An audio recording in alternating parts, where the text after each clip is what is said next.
The ship came down in flames through the purple sky of Vara 7, trailing smoke and fire like a wounded bird falling from heaven. And Commander Idris. Vance held tight to her seat as the world outside her viewport spun in violent circles of jungle green and alien orange. She had been surveying a dead moon 3 systems away when the beam hit her ship. A weapon she had never seen before, something that turned her engines into melting scrap and sent her tumbling through space toward. This jungle world she knew nothing about. The crash was brutal but survivable. And Idris pulled herself from the wreckage with blood running down her face and her ribs screaming in protest. Her hands already reaching for the plasma rifle secured beneath her seat and the survival knife strapped to her thigh. She stood in the ruins of her ship and looked around at a world that wanted to kill her. Purple trees rising hundreds of feet into a sky with 2 suns. Strange calls echoing through the undergrowth. The air thick and hot and smelling of something like copper and rotting flowers. But Idris Vance had not survived 15 years as a deep space surveyor by panicking. So she checked her weapons, gathered what supplies she could carry, and started walking toward higher ground where she might find water and shelter. She never made it. They came from the trees like shadows given form. 8 feet tall and built like nightmares. 4 arms, each ending in claws that looked like they could tear through steel. Their skin a pattern of black and gold that shifted as they moved.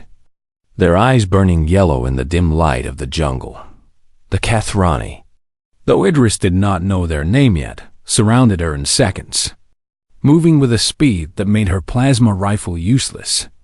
And before she could fire a single shot, they had taken her weapon and her knife and forced her to her knees in the mud. The largest of them stepped forward, his body covered in scars and tribal markings, a necklace of teeth and claws hanging around his thick neck. And he looked down at Idris with an expression she would later learn was disgust mixed with confusion. "This is the species the scouts marked as priority?" He asked in a language Idris did not understand, though her translator implants struggled to catch up.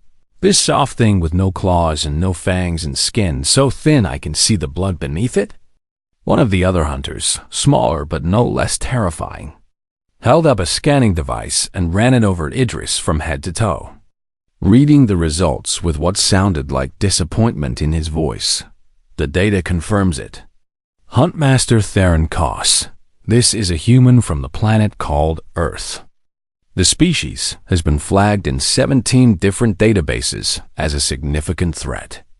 Though I cannot understand why looking at this specimen." Theron Koss.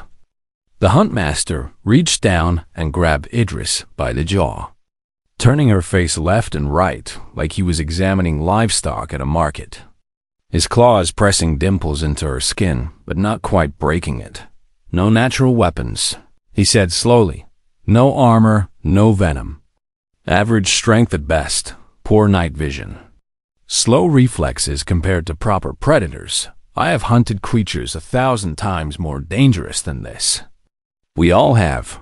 He released her face and stepped back, and Idris could see the other hunters nodding in agreement, their yellow eyes showing the same contempt their leader displayed. Why would such a weak creature need weapons at all? Theron Koss asked, holding up Idris's plasma rifle and examining it with genuine curiosity. "On our world, only the prey animals need tools to survive. The true predators are born with everything they need." Idris wanted to answer him, wanted to tell him exactly why humans carried weapons, but she kept her mouth shut and her eyes down, watching and waiting and already beginning to plan. The Kathrani spoke among themselves for several minutes, arguing about what to do with her. And through her translator Idris learned where she was and what these creatures did. For 7 was a hunting ground, a moon purchased and engineered by the Kathrani specifically for their sacred tradition called the Harvest, where they brought the most dangerous prey from across the galaxy to hunt for sport and honor. They had killed creatures that could crush starships with their bare hands. They had hunted beasts that breathed fire and acid and radiation, They had tracked and slain predators with psychic abilities that could turn a hunter's mind inside out, and they had never failed. Not once in 3,000 years of harvests, Tharankos silenced the argument with a raised hand and made his decision. And Idris watched his face carefully as he spoke. Protocol demands we give her the hunt she was brought here for. But I will not waste the efforts of a full hunting party on such unworthy prey. We will release her into the hunting grounds and give her 12 hours before we begin. That should be more than enough time for us to find entertainment elsewhere before we collect her corpse. The other hunters laughed, a sound like grinding rocks, and Tharankos gestured for them to take Idris away. They marched her through the jungle for what felt like hours, deeper and deeper into the hunting grounds, where the trees grew thicker and the predator calls grew louder. And finally they stopped at a clearing marked with strange symbols carved into the bark of ancient trees.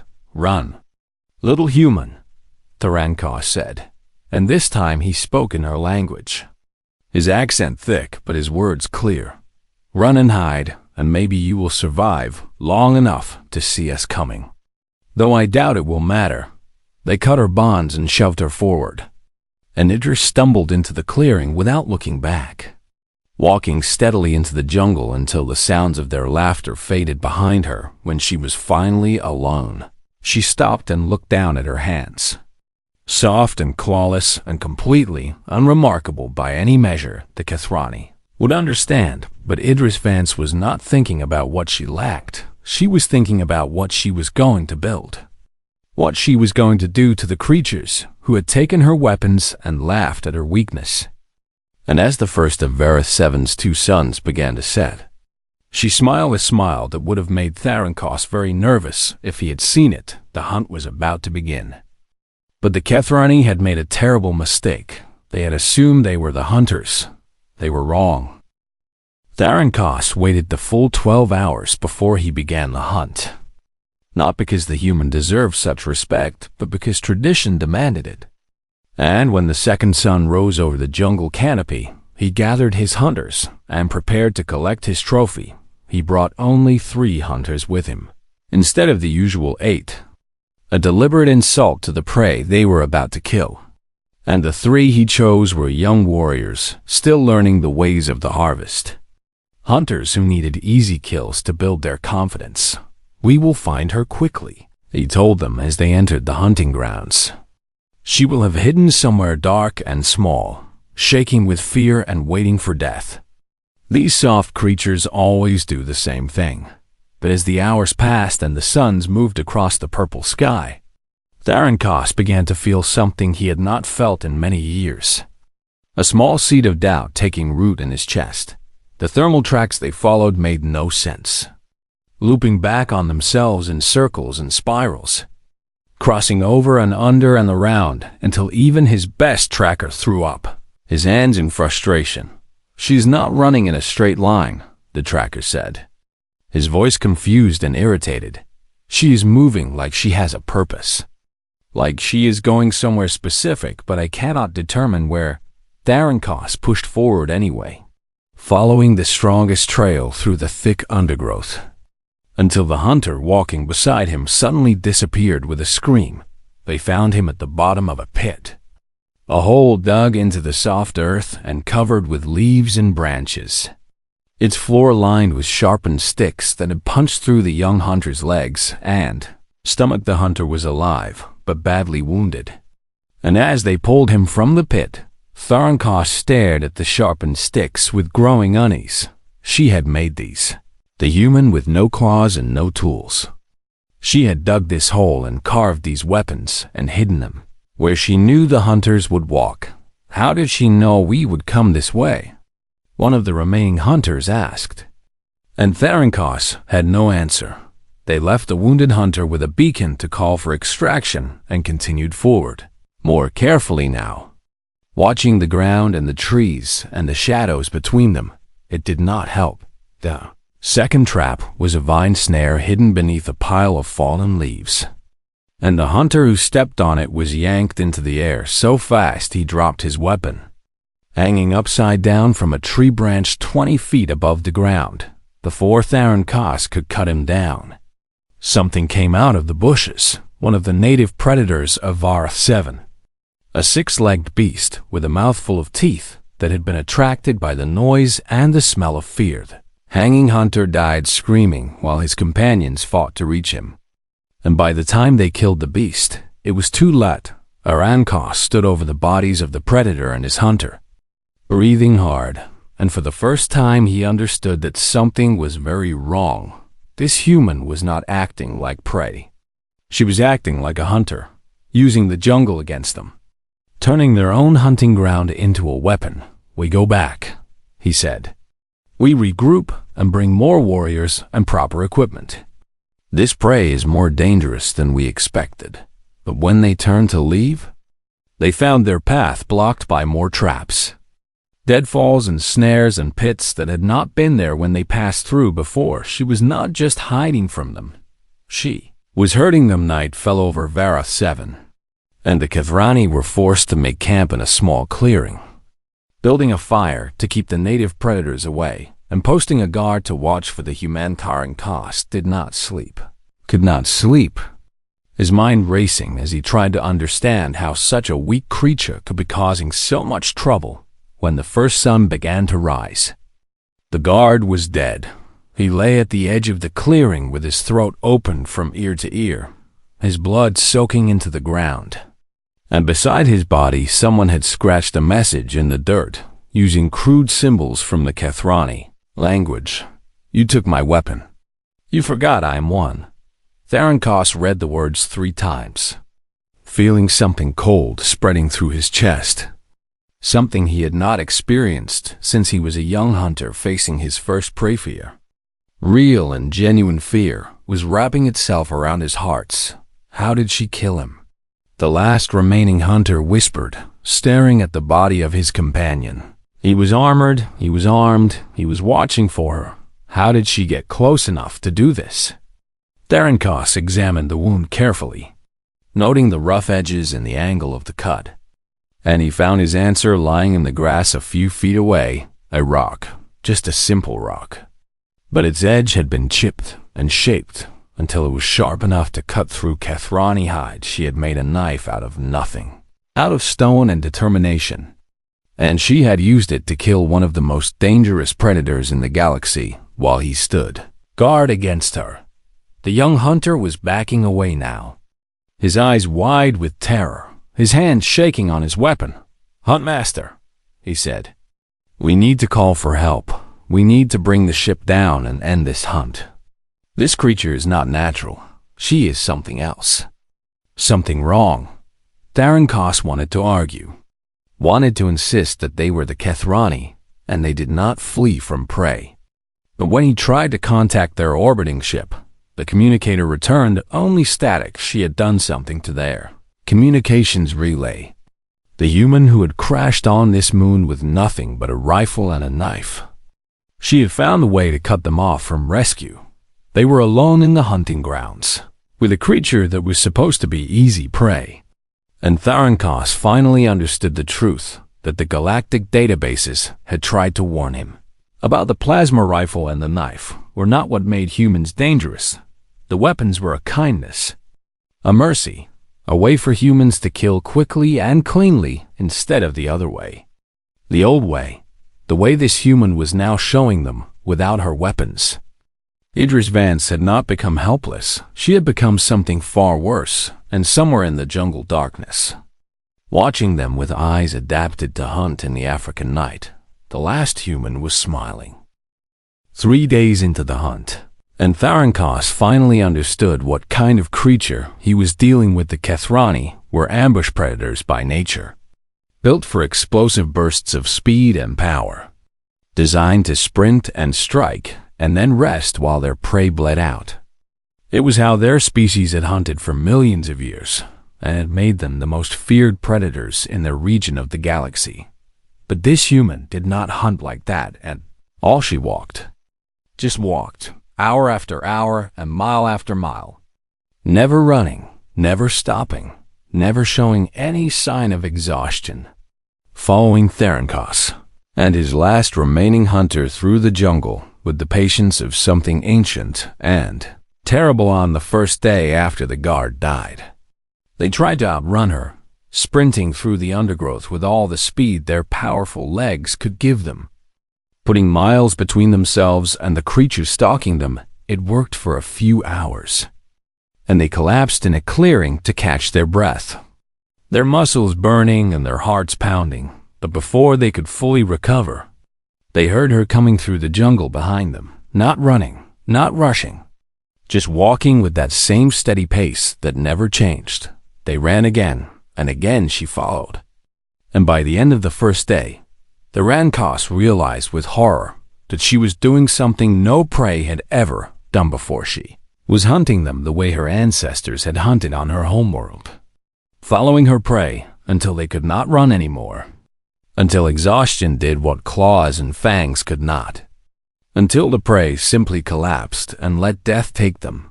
The humans had a name for this. He learned later they called it persistence predation.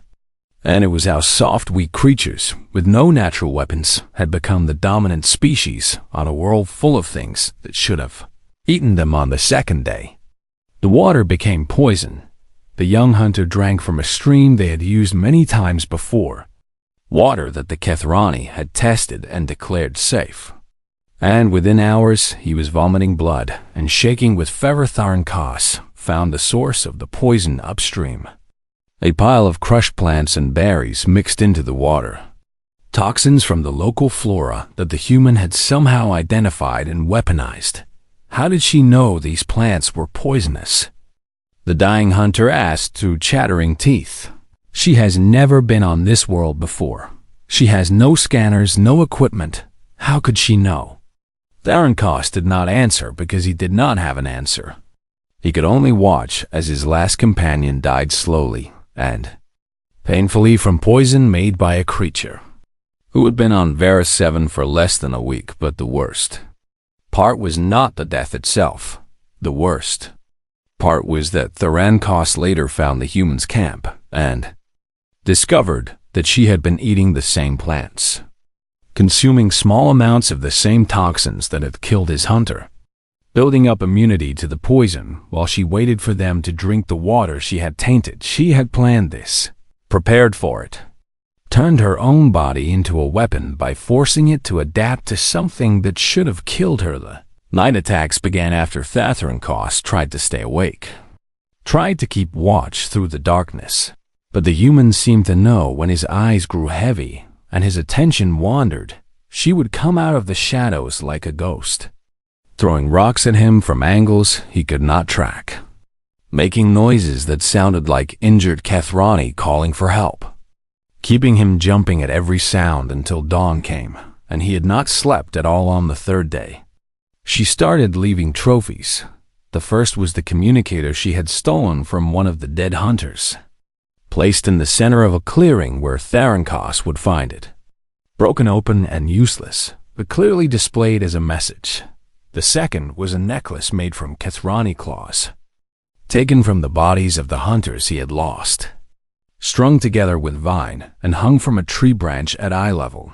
The third was worse, much worse, a recording device playing back the screams of his hunters as they died, left where he would stumble upon it in the darkness, forcing him to listen to his failures over and over again. She was breaking him down, piece by piece, using fear and exhaustion and psychological torture to destroy him from the inside.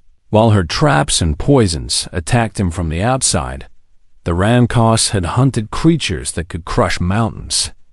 But he had never faced anything like this, never encountered a predator that understood that the mind was just another weakness to exploit. On the night of the third day, he finally saw her clearly for the first time since the hunt began. She stood at the edge of the firelight, just far enough away that he could not reach her before she disappeared into the darkness. And she looked nothing like the soft, weak creature they had captured. Her skin was covered in mud and dried blood, her eyes reflecting the firelight like twin flames, her body lean and hard from days of hunting and surviving in a hostile jungle. and in her hands she held a spear made from a Kethrani bone. Sharpened to a point that gleamed in the dancing light, she did not speak, did not threaten, did not gloat about her victories. She just watched him with those burning eyes, letting him see what she had become, what they had awakened when they took her weapons and told her to run. Then she smiled, a cold and terrible expression that showed her blunt human teeth. And she disappeared back into the shadows like she had never been there at Altharankos. Sat by the fire for a long time after she was gone, clutching his weapon with hands that would not stop shaking. And he finally understood what the galactic databases had tried to tell him: humans were not prey that had learned to fight back. They were predators, ancient and patient and absolutely relentless. The species that had hunted everything on their homeworld, until nothing was left that could challenge them, and now one of them was hunting him. And she would not stop until one of them was dead. He knew, with cold certainty, which one of them that would be. The ancient temple stood at the heart of the hunting grounds, a monument built by the first Kethrani to claim this moon as their own. Its walls carved with the images of every species that had ever been hunted here. Altharankos had brought trophies to this place dozens of times throughout his long career. Skulls and claws and teeth from creatures that had once been considered the most dangerous in the galaxy. And now he stood among those trophies and waited for death to find him. Had chosen this place for his final stand because it was sacred ground. Because if he was going to die, he wanted to die surrounded by the glory of his ancestors. And because the temple had only one entrance that the human would have to come through, his wounds were severe, but not fatal. Deep cuts on his arms and legs from traps he had barely escaped. Infection spreading through his body from the poisoned water he had accidentally consumed. Exhaustion weighing on him like a physical burden after 4 days without real sleep. But he was still Kethrani. Still a huntmaster who had claimed 99 trophies before this cursed hunt began. And he would not die cowering in the darkness like some terrified prey animal. Dawn broke over the jungle, painting the sky in shades of purple and gold. And Therankos heard her coming long before he saw her as she walked out of the tree line and into the clearing in front of the temple, moving with that same steady pace she had maintained for days. And Therankos felt his heart skip at the sight of her. Idris Vance looked like something out of a nightmare. Her body covered in mud and blood and war paint made from crushed berries, her hair matted and wild, her eyes burning with a fire that had nothing to do with the rising sun. She was injured. He could see that clearly. Wounds from his traps and from the jungle itself, marking her arms and legs and torso. One of her eyes swollen half shut from a blow she had taken somewhere in the darkness, but she was still standing, still walking, still coming for him with that bone spear in her hands and that terrible smile on her face. You could have run. Therankos called out to her, his voice echoing off the temple walls. You could have taken one of our ships and escaped this moon. Why did you stay to hunt me when you had already won? The human stopped at the base of the temple steps and looked up at him with those burning eyes. And when she spoke, her voice was rough and raw from days of screaming war cries in the night. Because you needed to learn, she said simply. Because your people needed to understand what happens when you hunt humans. Because if I let you die in the jungle, you would just be another failed hunt and nothing would change. She climbed the steps toward him.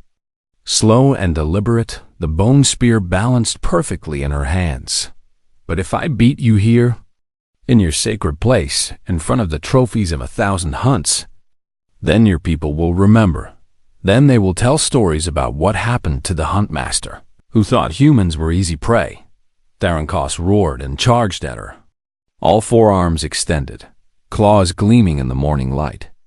Every instinct screaming at him to end this nightmare before it went any further. The fight was brutal and savage in everything.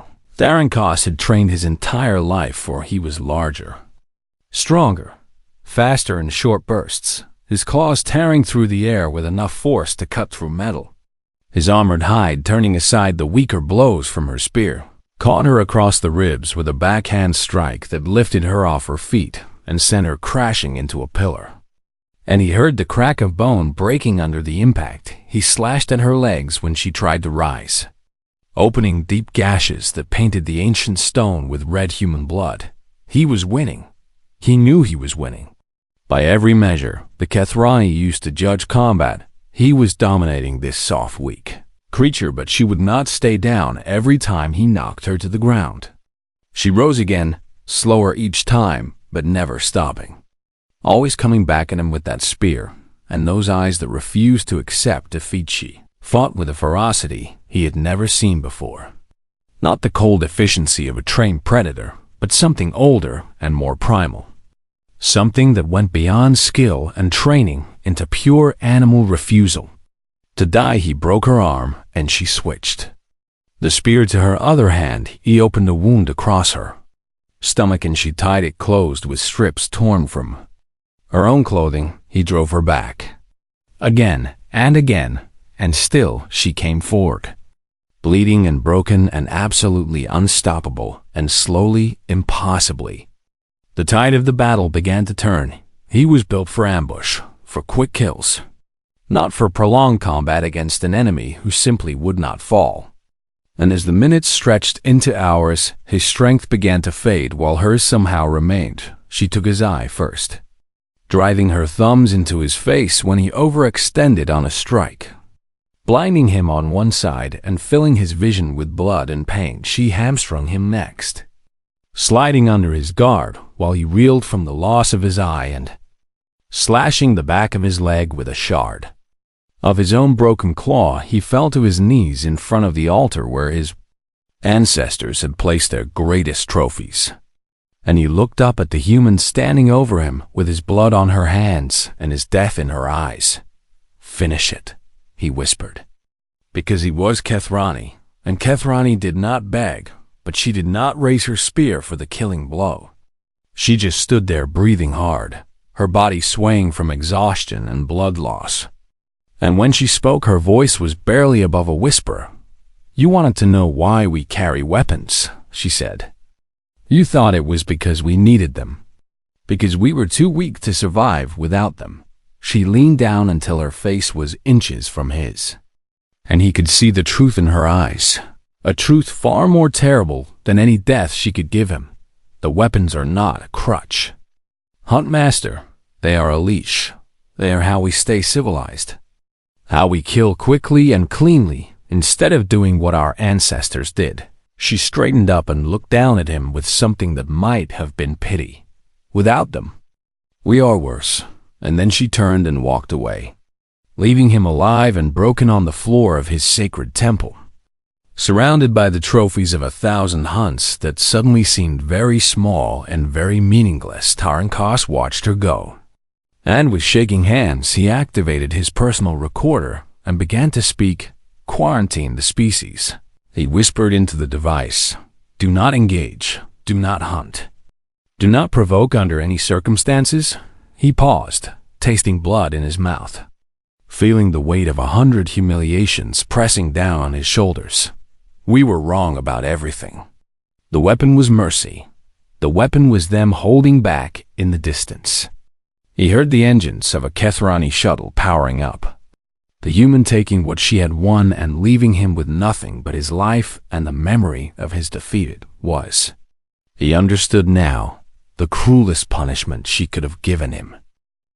6 months after the disaster on Vara 7, Tarankos stood before the High Hunt Council on the Kethrani homeworld and prepared to tell them a story that would change their civilization forever.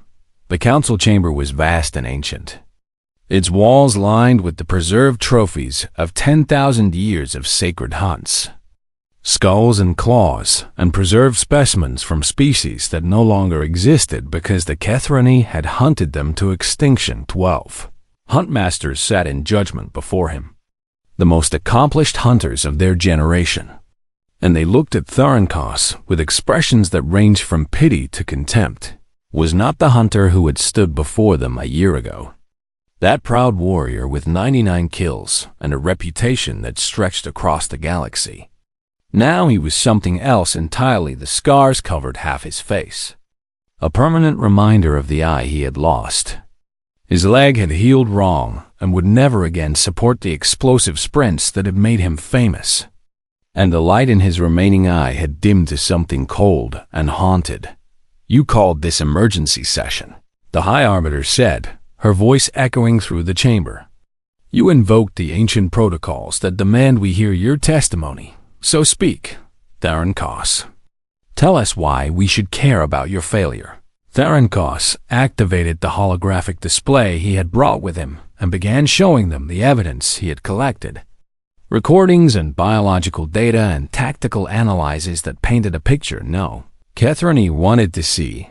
"The species is called humanity," he said, his voice steady despite the fear that still lived in his chest. "They come from a world called Earth in a system near the galactic rim. And everything we thought we knew about them was wrong." The council watched as he showed them footage from his hunt. Images of traps and poisons and psychological warfare that made even the most hardened hunt masters shift uncomfortably in their seats. "We classified them as low threat based on their physical characteristics," Theron Koss continued. "No natural weapons. Thin skin, average strength. All the signs of a prey species that had somehow developed technology beyond their station." He paused and looked each council member in the eye. One by one, "We were fools." He showed them the research he had done after his recovery, the records and histories he had found in human databases and galactic archives.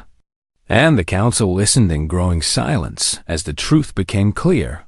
"Humans are persistence predators," he explained. Their ancestors did not hunt by overpowering their prey or ambushing them from hiding. They hunted by following their prey for days and weeks and months until the prey literally died of exhaustion.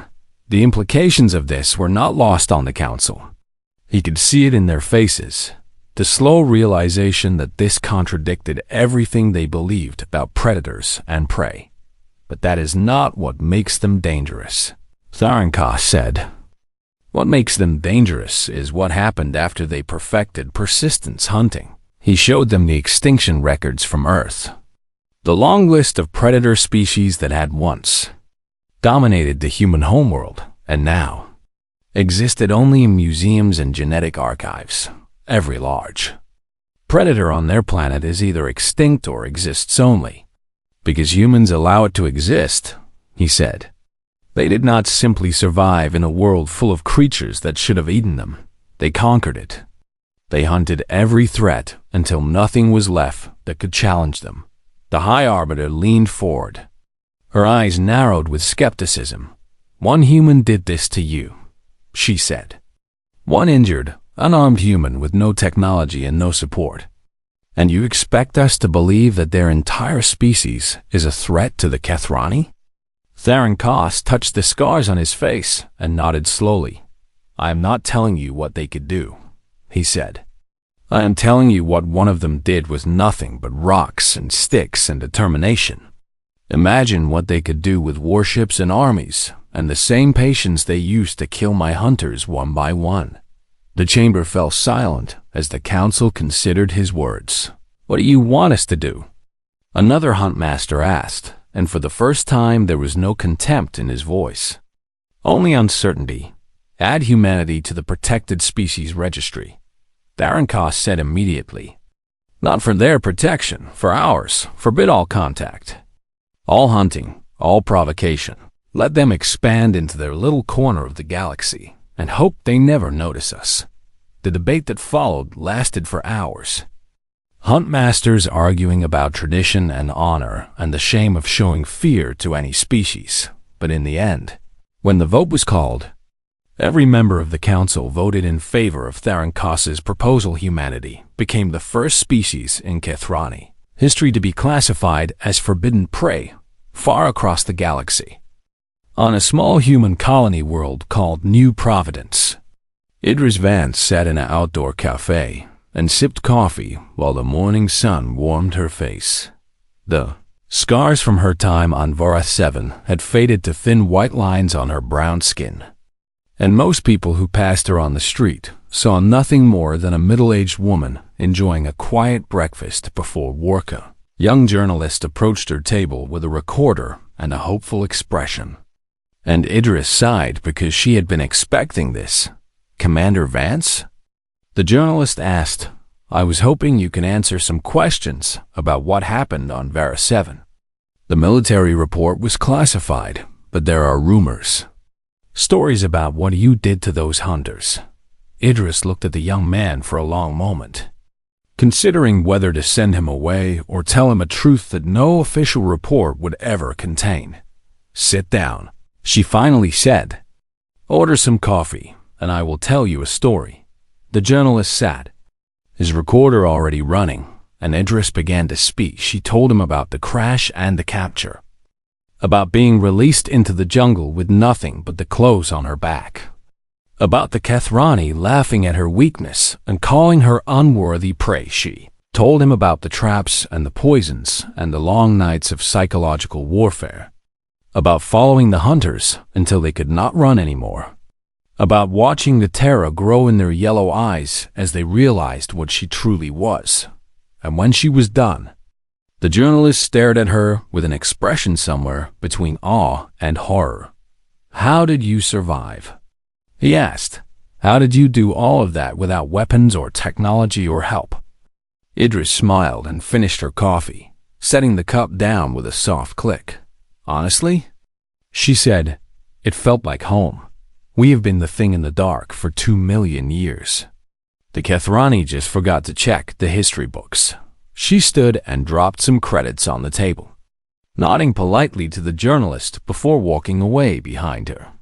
The young man sat very still, looking at the recorder in his hands, wondering if he would ever be able to explain to his readers what he had seen in the eyes of Commander Idris Van Sid was not cruelty or madness or even violence. It was patience. The patience of a species that had spent 2 million years learning that the hunt never really ends. That the thing which keeps moving is the thing which survives somewhere in the galaxy. A young Kethrani hunter asked their elder why humans were forbidden's prey. The elder showed them the scars Theron Koss still carried and spoke, words that would be repeated in Kethrani households for generations to come. "Because we are hunters, child, and they are what hunters become when there is nothing left to fear." The young hunter asked no more questions, and on New Providence, Idris Vance went back to work, surveying distant moons and mapping unexplored systems. Just another human going about her day, the apex predator disguised as ordinary.